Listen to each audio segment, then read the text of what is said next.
kind of said just about everything I was going to say. I'm Laura Odom. Hey, Roxanne. I'm one of the third grade teachers, and I'm going to talk to you about the discipline. As you know, you should have had a paper come home at the beginning of the school year about our discipline. It was a chart. We broke it down into two different categories. One is a minor offense, so to speak, and the other one is a major one. And what it is if it's a minor one, they lose 1 point after a warning. And then if they have another issue during the day, they may lose 2 points. Then they have what we call lunch detention. They sit at a table off to themselves and think about what they did and what they could have done better. If they get 3 points, then they have lunch detention and they walk at recess. They do get recess, but it's walking around the cement track we have out back. If they get 4 points, then it's lunch, detention, walking at recess, and a note goes home to you. The major offenses, such as bullying, mistreating others or an adult or school property, those they automatically lose 4 points for the first one.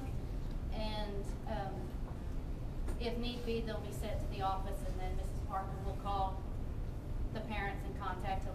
And also we will relay these messages in your planner. Some of you, hopefully not too many of you, have already seen maybe 1 B's, 2 C's, different marks like that. All the kids have a copy of the behavior, or they should, somewhere in their planner that you can refer back to. And like she said, at the end of 6 weeks, we have a conduct grade this year, which is something new. And at the end of each 6 weeks, any child that has a 90 or above on their conduct grade will be able to participate in an extra fun thing on, is it Wacky Wednesday? Or Freaky Friday? Or okay, one of the days they'll have an extra special thing, such as maybe recess and a popcorn party or something. But we want to reinforce with positive things to help encourage good behavior and minimize the bad behavior.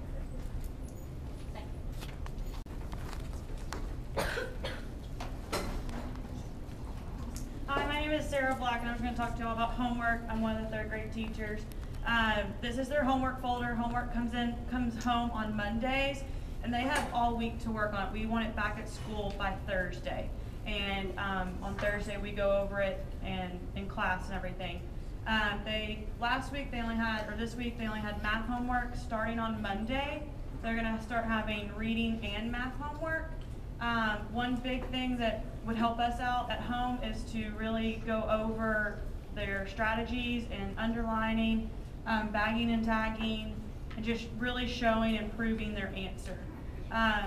Another thing with their homework that we made a change on, we were going to start sending home graded papers on Thursday. We made a change, we're going to do that on Monday.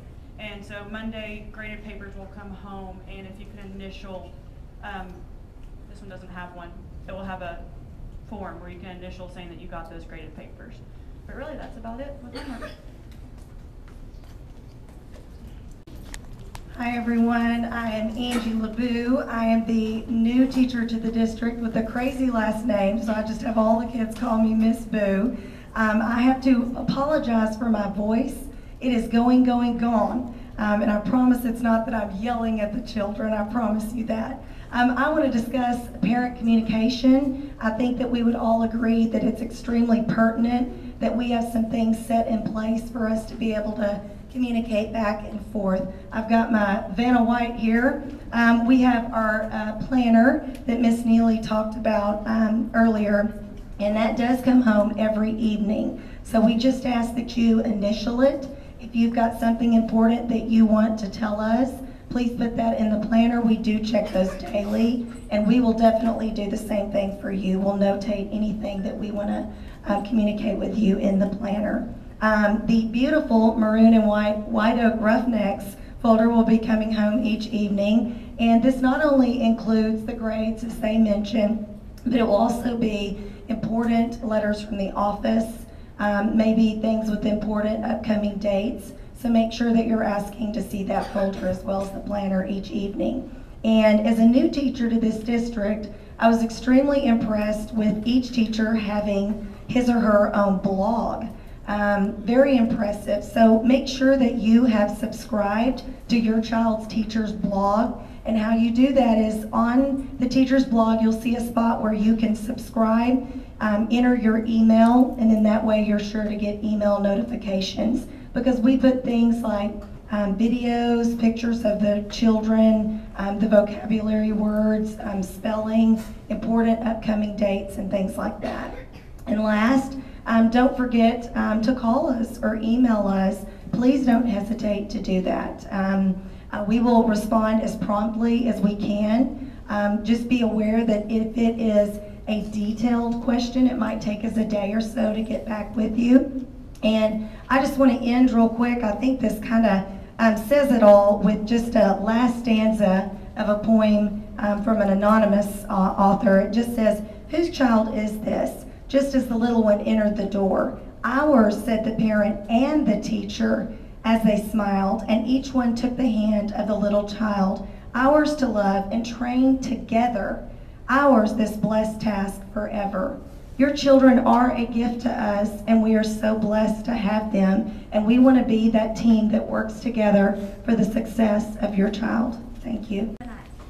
My name's Tabitha Hall, and most of the kids walk in and go, "Oh, you're the science teacher." No, there's other things, but I do have them for science. One of the things I'm going to talk to you about is what you can do to help us and what to help your child to just have a successful year. I know you're overwhelmed. I still am after hearing her, and I know all that stuff, but I'm still overwhelmed at what we can do, but we can do it, and I know we can.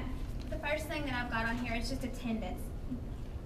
They need to be here, one, so that we can get them ready for this, and it's a good idea. Now, we know if they're sick, that's fine, but if big toe hurts, bring them on up here. We can read with big toe hurting.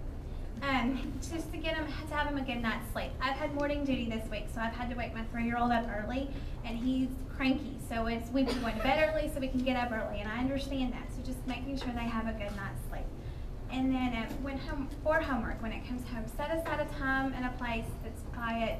And it may not be the same time every night because schedules are crazy, but just set aside that time and that place to do that homework. Read with your child or have them read to you or have them read to a bear. Sometimes reading out loud just changes it up because I know for some kids reading's hard to do every night, but just kind of vary it. It doesn't need to totally be a struggle.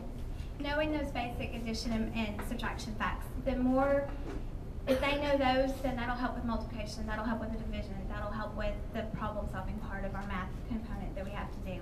And then if you do have questions, contact us. Email us, call us, write a note in the planner. We look at it. We look at it every day. If for some reason we don't, then it's a very off day. But they know, they come in, they open up their planner so that we can check it. That's part of our routine that we built in. And then ask them how their day was. I know a lot of times you're going to get nothing, but if you ask those open-ended questions, you remember when they were 3 and that's all they asked was why?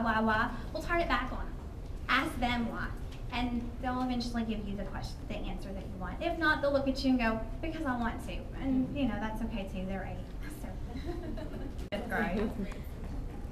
I'm Kim Johnson, and I teach 3rd grade. I've taught 3rd grade in the past. I went to 5th for a few years, and now I'm back in 3rd grade. And I found out at the beginning of school, in fact, the first day, at the end of the first day of school, that I need to have some surgery. And it's never a good time to have surgery when you're a teacher, especially at the beginning of the school year. But we all talked about how blessed we are, and I'm one of those blessed people that Minette Langley has agreed to work in my class while I'm recovering. She and I have been overlapping a little bit these past few days, and the kids have known her from primary, from 2nd grade when they've needed subs down there, and so I feel very confident that the kids are going to be in good hands and while I'm out. And it's any other job, it's you just put the papers off to someone else or put the boxes somewhere else, but when you're dealing with children, it's as a teacher, it's emotional because I do not want to be away from them. I just started out with them. But I will be in contact the best I can. I love, the fact that we can communicate through the computer and all the technology now. And as soon as I can, I will be back on my feet and with my kids. But in the meantime, we have a great 3rd grade team. We all work together. They're going to make sure that Mrs. Langley has what she needs. And your kids will continue to progress this first few weeks of school. Even though I'm not there, I'm not the center of the universe, but I still, feel very strongly that I will be in contact as much as possible and that the kids will be just fine.